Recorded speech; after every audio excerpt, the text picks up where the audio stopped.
जय हिंद दोस्तों, आप सबका स्वागत है आपके अपने यूट्यूब चैनल से शक्ति क्लासेस पे। तो आज हम इस वीडियो में जानने वाले हैं प्रकाश, जिसको इंग्लिश में कहते हैं लाइट। ये प्रकाश क्या होता है, इसके गुण क्या है, ये कैसे कार्य करता है और क्या, इसके बारे में आज हम जानेंगे इस वीडियो में। तो बन रहे हैं हमारे साथ इस वीडियो में। तो चलिए करते हैं इस वीडियो को स्टार्ट। देखिए, सबसे पहले जानते हैं कि प्रकाश क्या है। तो प्रकाश क्या है? एक प्रकार की ऊर्जा है। क्या है? एक प्रकार की ऊर्जा है। ऊर्जा किसी वस्तु के कार्य करने की क्षमता को ऊर्जा कहते हैं। और प्रकाश एक प्रकार की ऊर्जा है जो हमें देखने में सहायता प्रदान करती है। क्या करती है? तो हमें देखने में सहायता प्रदान करती है। देखने में सहायता प्रदान करती है। आपको कैसे प्रकाश सहायता करता है? अगर मैं कह दूं कि हमें देखने में सहायता प्रदान प्रकाश करता है तो आपको लगता होगा कि मैं झूठ बोल रहा हूँ। देखने में सहायता हमें कौन प्रदान करता है? तो आँख करती है। आप लोग यही सोचेंगे कैसे बतिया दे रहा है कि प्रकाश रहेगा तभी दिखा देगा, बिना आँख का भी देख लेंगे। दोस्तों, आप लोग के पास आंखें होती हैं, लेकिन जब अंधेरा होता है तो दिखाई नहीं देता है। क्यों? क्योंकि उस वक्त प्रकाश नहीं होता। तो हमें देखने के लिए सबसे जरूरी क्या चाहिए? प्रकाश चाहिए, जो कि आंखें होने के बावजूद भी हमें दिखाई नहीं देगा अगर प्रकाश नहीं रहेगा तो। चलिए और जानते हैं प्रकाश के विषय में गहराई से कि प्रकाश में क्या है, कैसे खोज हुए, कौन कौन से महान व्यक्ति हुए जिन्होंने इसके विषय में आकलन किया, वैज्ञानिक खोजें की। देखिए, सबसे पहले हम लोगों ने जाना कि प्रकाश एक प्रकार की ऊर्जा है जो हमें देखने में सहायता प्रदान करती है। देखिए, इसमें सबसे पहला नाम आता है क्रिश्चियन हाइगेंस का। क्या? क्रिश्चियन हाइगेंस का। इन्होंने अपना प्रकाश का तरंग सिद्धांत प्रस्तुत किया। इन्होंने क्या किया कि प्रकाश का तरंग सिद्धांत, जिसके द्वारा इन्होंने पुष्टि की कि प्रकाश एक तरंग के रूप में अनुगमित करता है, यानी कि चलता है। और यह जो थे एक डच वैज्ञानिक, जिन्होंने यह सिद्ध किया कि यह प्रकाश एक तरंग के रूप में चलता है।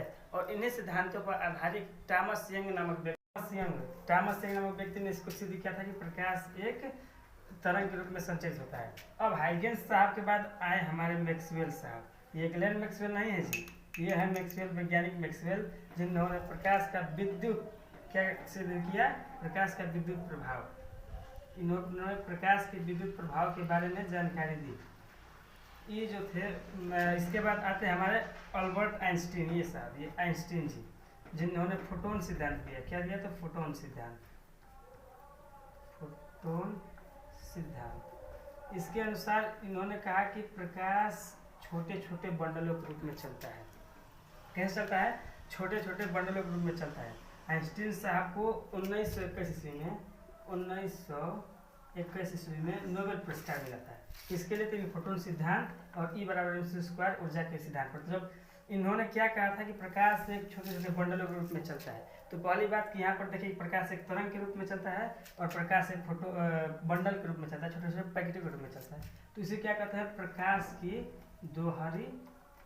दोहरी प्रकृति, यानी कि दोहरी प्रकृति है। ये दोहरी प्रकृति, यह जो है प्रकाश जो है दोहरी प्रकृति, मतलब कि तरंग के रूप में भी चलता है और छोटे छोटे बंडलों के रूप में भी चलता है। अब अल्बर्ट आइंस्टीन साहब के बाद ये रोमर जी है। कौन? तो रोमर। इन्होंने सबसे पहले निर्वात में प्रकाश की चाल की गणना किया था। किसमें? निर्वात में प्रकाश की चाल। देखिए यहाँ पर निर्वात में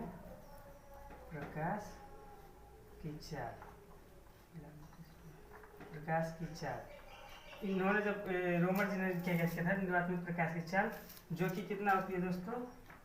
ये होती है 3×10⁸ मीटर प्रति सेकेंड। कितना होती है? इन्होंने ज्ञात किया था कि यहाँ पर रोमर साहब ने दिया कि प्रकाश की चाल निर्वात या वायु में, देखिए निर्वात हो या वायु हो, दोनों में प्रकाश की चाल कितनी होती है? 3×10⁸ मीटर प्रति सेकेंड होती है। इसके बाद आते हैं सी वी रमन, जो कि हमारे भारत से बिलोंग करते हैं। दोस्तों, हम लोग तो ऐसे वैज्ञानिकों पर हमें गर्व होता है। इन्होंने क्या बताया था? रमन प्रभाव। क्या कहते हैं उसको? रमन प्रभाव। इन्होंने रमन प्रभाव की खोज की थी, जिसके लिए इन्हें 1930 ईस्वी में नोबेल पुरस्कार मिला था। 1930 ईस्वी में नोबेल पुरस्कार मिला, 1954 ईस्वी में भारत रत्न मिला। और उन्होंने यह खोज 28 फरवरी 1930 में की, जिसके लिए 28 फरवरी को हर साल भारत में विज्ञान दिवस मनाया जाता है। इन्हीं के उपलक्ष्य में